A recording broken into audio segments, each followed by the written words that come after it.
Miss Yanfei, have you finished your investigation? I trust you will now be in a position to assess the compensation due. Yes, my investigation is indeed concluded.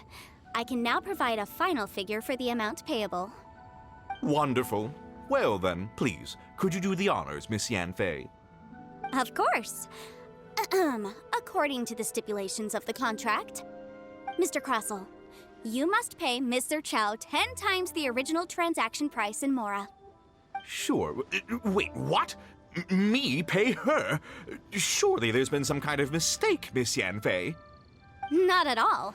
According to my investigations and the material evidence that we've gathered, the substance claimed to be Smaragdus Jadeite that was inlaid within the Smaragdus Jadeite twin phoenix pins that you rented out to Mr. Chow was, in fact, Smaragdus Nephrite.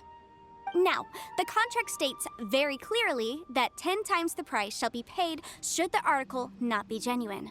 Accordingly, you are liable for this sum, which is payable to Mr. Chow in Mora. Material evidence? What material evidence? Why, Miss Yanfei, you cannot frame me like this. I spent a huge sum to obtain that Smaragdus Jadeite, and yet you claim that the ore inlaid on the hairpins is somehow fake? I demand to see your evidence. Indeed. Only a testimony from an expert witness involved in the processing of the ore can serve as an authoritative assessment of whether it is genuine. Traveler, please produce the evidence in question. This is a processing record from the Jade Mystery, along with stone samples and an affidavit signed by the business owner, Chateau. Seriously? Even the boss there couldn't differentiate between Smaragdus Jadeite and Smaragdus Nephrite. How does this prove anything?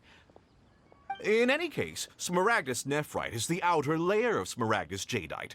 So I had him cut away the Nephrite, he returned the valuable Jadeite core to me, and some Nephrite samples remain in the store. What am I missing exactly? That's an unsubstantiated belief. Well, your claim that my ore is fake is just as unsubstantiated. And we are here to talk about evidence, aren't we? Ugh. Looks like our first piece of evidence didn't convince him at all. Seems like he came prepared. What should we do next? Hard evidence, something legally binding. We have just the thing. Show him, Traveler.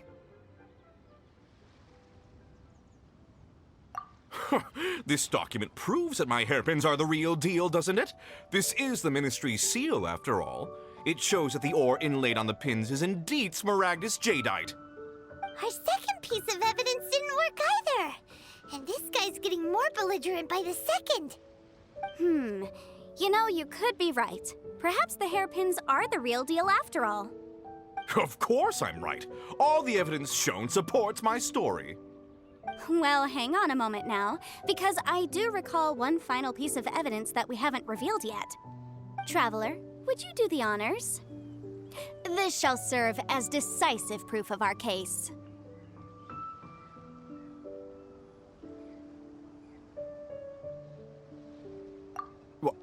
What's this?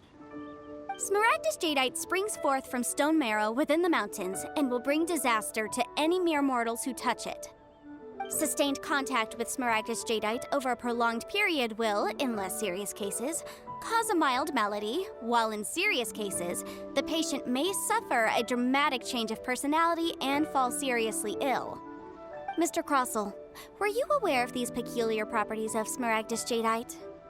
I had no idea. No idea, you say? I'd guessed as much. But for you to have rented out such a dangerous item... I'm afraid that this falls outside the scope of my work, but within that of the Ministry of Civil Affairs. However, I'm sure that the Ministry will be relatively lenient considering that, as you say, you were ignorant of the danger you posed. Don't worry, Mr. Crossell. I will make sure that all the evidence presented here will be handed over to the Ministry. I trust that you'll give them your full cooperation in their investigations.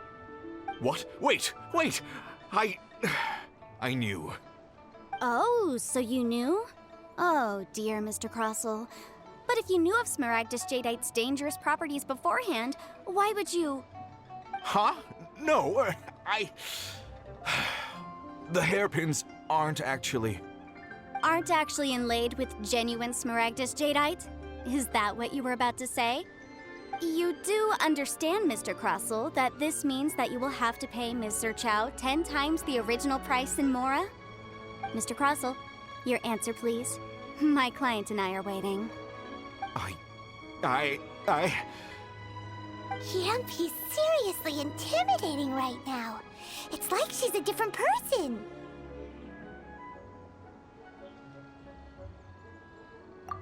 I admit it.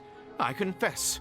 The ore I had inlaid on those hairpins was Smaragdus nephrite. But I'm a victim in all of this too. I invested a great deal of time and money into acquiring that small amount of Smaragdus jadeite in the hopes of turning it into a piece of jewelry that would fetch a fine price.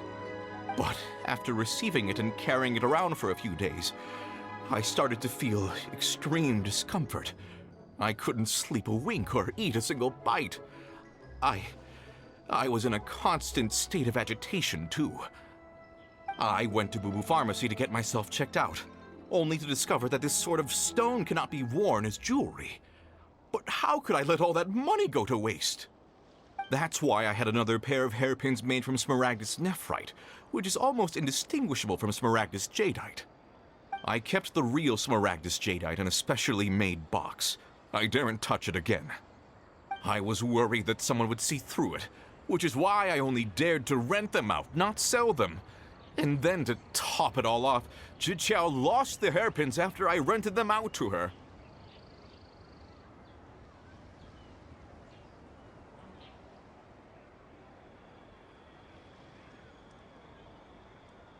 Exactly. If they weren't the real deal, why'd you make her pay so much? I didn't want to either, but when I purchased that Smaragdus jadeite, some of my business partners found out. I knew they'd be watching closely to see how much I could make off it. If word got out that I sold a pair of fake hairpins, then my days in this line of business would be over. All right, let's cut the appeals phase right there. I failed to see what bearing any of this has on your transaction with my client. According to the contract, you must pay Ms. Zerchow 10 times the original price in Mora, and that is final. 10 times? Crossell looks like he could faint any second. As for me, according to my contract with Ms. Zerchow, 20% of that sum will go to me. 20%? That's as much as I spent on that Smaragdus jadeite! There's no need. It's fine. You don't have to pay me that much, Mora. Even if the Smaragdus jadeite on those hairpins was fake, I still bear responsibility for losing them. Legally or not, I think I owe some compensation for that. Ms. Zhiqiao, you... However, Mr. Crossell, since you have no use for that chunk of Smaragdus jadeite, why don't you give it to me instead? I'll consider us even. What? But all right, then. This cursed rock's brought me enough grief as it is. Miss Yanfei, I'll turn this Smaragdus jadeite over to you. I trust that it will suffice as remuneration?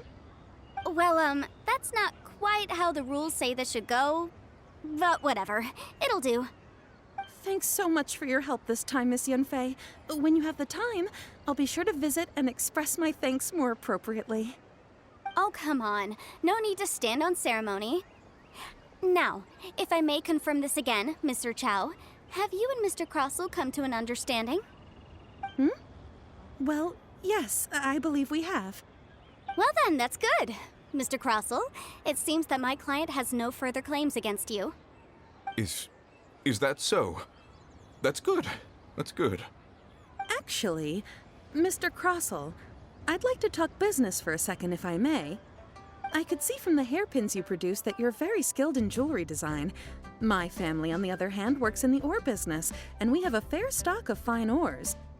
If we could join forces, your jewelry designs and our choice ores, I think we could do some fine business between us. Let me think for a moment.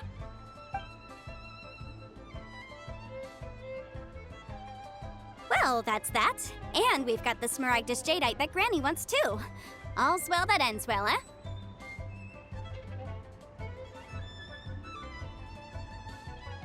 Exactly. Usually when someone tells us they've lost something, We end up searching all over the place for it. But this time, you managed to solve the problem with just a big stack of documents. Even though the solution didn't involve actually finding the hairpins. The right solution depends on your perspective on the problem. The objective of my client, Mr. Chow, was to reduce her liability to pay compensation. So, rather than looking high and low for some hairpins, proving that the rented item was nowhere near worth what the vendor had claimed it to be was the more efficient solution. An Adeptus. Speaking of, you took part in that battle, didn't you? In which case, you would have heard what Granny said. Liyue Harbor is now a city ruled by humans. The title of Adeptus means precious little to me compared to my job as a legal advisor.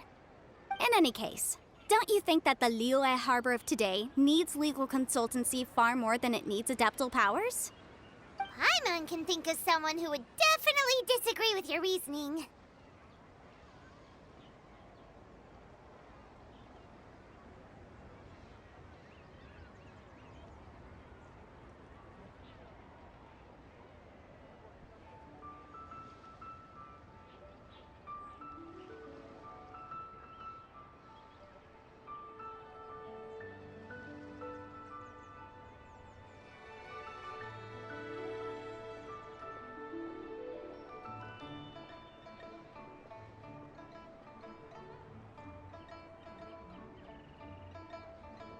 Well, since we got what we came for, it's time to pay Granny a visit. I bet she's been on tenterhooks for a while now.